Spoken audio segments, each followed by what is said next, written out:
كل واحد فارينا تلاقي ورا ما يطلع اللباخ نمسح الجص. والله يبارك. وقاعدين ماكو شغل، بس من يجي مسؤول العمل يصيرون يجينا نقوم نشتغل وانت اوه كذا هو ما بيوسخ ماشي كنت وسخ اللباخ على اساس يعني احنا عملنا مخلف. يوم من الايام احنا قاعدين وكان يشفت علينا واحد لا شعرة راس لا شعرة حاجب لا شعرة شارب على الرجيم لا شعرة لحية باكر ومكلوحين وعطبوا والنوم كنتوا زارجين واحنا فوق العلمان وعلى مزبان. والله بس قال شو قاعدين؟ قلنا له طبعا قاعدين شغل ماكو. انت اخي روح نظف خشمك شويه خلي يكون عندك حس شويه. يعني عيب الناس احنا حتى ريوق ما مرجين لحد بسنين. شنو المظهر الفاشل هذا؟ الناس اقول الناس ما تحترم مظهرها. يطلع قبل ما طلعت مره اتاكد من خلقتي مضروبه لا اعود اطلع على الناس. والله يابا شو راح هذا ما عنده شعر يجينا ذا صغير يركض مطر كله على المزمان. انتم مطرودين ليش يابا؟ ونقول انتم غلطانين على المهندس. هاي مهندس نقول ماشي من مهندس خاف هذا ما عنده شعر. نقول هذا هو المسؤول الموقع يابا. على المزمان شفت الخنته وانا تعودناها فنشتغل نحبه ونروح نلقاه ضايج قاعد على كرسي ضايج. هذا احنا مرزنينه وقالوا له انت خلقتك مو زينه. انا وقفت على اليمين وعلي مزبان على الشمال. يا باهي هو بالنص انا اسولف علي مزبان واسمع اقول له علي مزبان شوف هذا الرجل يحمل شهاده الهندسه بس من قد ما الله سبحانه وتعالى منطيه وقارا واجلالا واحترام. يعني فعلا هذا الرجل مثل القصن كلما حمل اثمار ينوخ. شفت هذا العجل يقرف بينه ويكسر بينه بس هذا الرجل والله العظيم يعني ايش قد الله سبحانه وتعالى منطيه فهم ومعرفه منطيه احترام ولا مبين عليه. يا استاذ ترى ما يعرفك ما يفهمك انا نحبه مو خنتون من صاحب شواربنا والله عندنا جمال والله عندنا عوائل ونقول يلا ردوا على العمل. زين رجعنا على مزبان هم يعني قامت راحات وتوجع العصر قال الله روح اشلعها بشارع اطباء.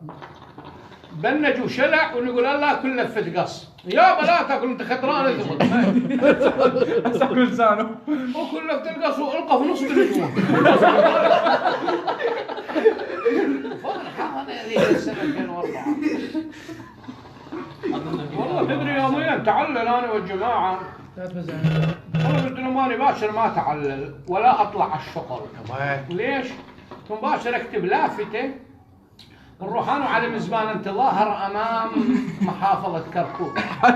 اللافته نطالب بترحيل علم كركوك شرع من كركوك. بدل مو يوميتنا 8000 يجوز يصير يوميتنا 80,000 او 800,000.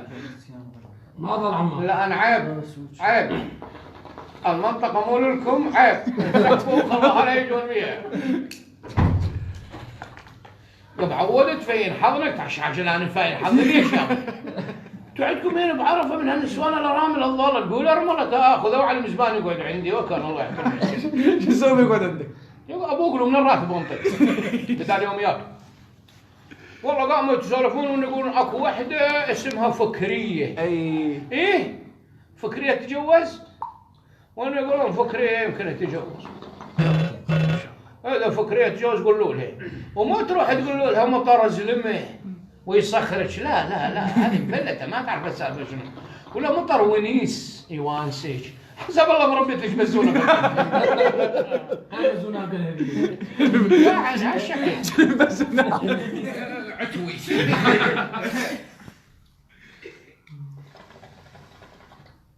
والله يا اخوي وكانوا يروحون الحبايب قايلت لهن خليج اشوفه. زين والله هم مثل ما قلت لك عدل سقسوكتي وعقالي وتوني جيت من دبي. اي هذا حاجه يكسر بحوذري ابو خنه يحادني. والله اقوم اسولف لها هي تركمانيه بقوم اسولف عندما كان عبد الرحمن بالخلافه العثمانيه حاكميننا كان الانسان معتز وناشف عرش يا ابني.